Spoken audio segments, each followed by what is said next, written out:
En effet, nous sommes convaincus que les agriculteurs ne retrouveront du pouvoir dans la filière que grâce à une organisation de la première mise en marché forte. Notre force, vous l'aviez dit lors des AG cantonales, c'est la maîtrise de la matière première et notre capacité à être unis et solidaires autour d'un projet commun. Je pense que cette phrase a encore plus de poids et de sens aujourd'hui. Oui, notre unité, c'est la force.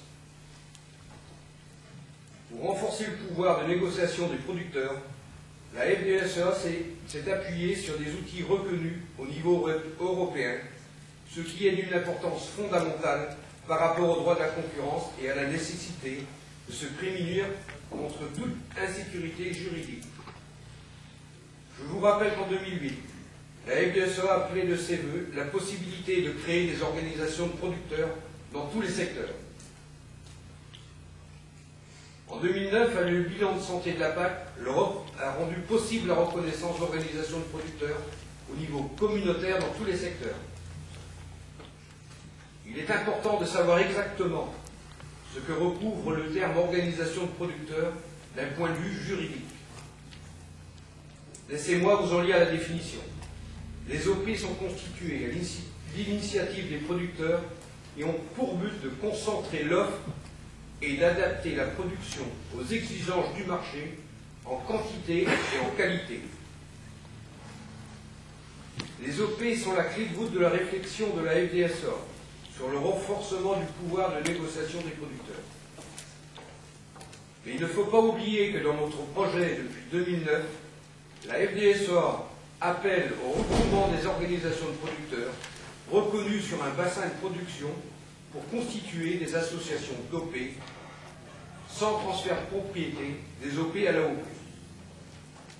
L'intérêt de créer une AOP est de rétablir le rapport de force avec les transformateurs, regrouper la première mise en marché pour que le maillon production s'affirme comme un acteur incontournable de la filière. Un autre intérêt, et non des moindres, est aussi d'assumer collectivement les aléas du marché par la gestion des volumes et des prix. Les OP et les AOP représentent l'élément de base d'une organisation collective des marchés par les producteurs et avec l'appui du pouvoir public. L'articulation des organisations de producteurs avec les entreprises coopératives est une question majeure à laquelle la FDSEA s'est attelée à répondre. Il faut bien être conscient que le fait de créer des OP en amont ou à côté des entreprises coopératives est non seulement très compliqué juridiquement, mais pourrait aussi considérablement affaiblir les entreprises coopératives.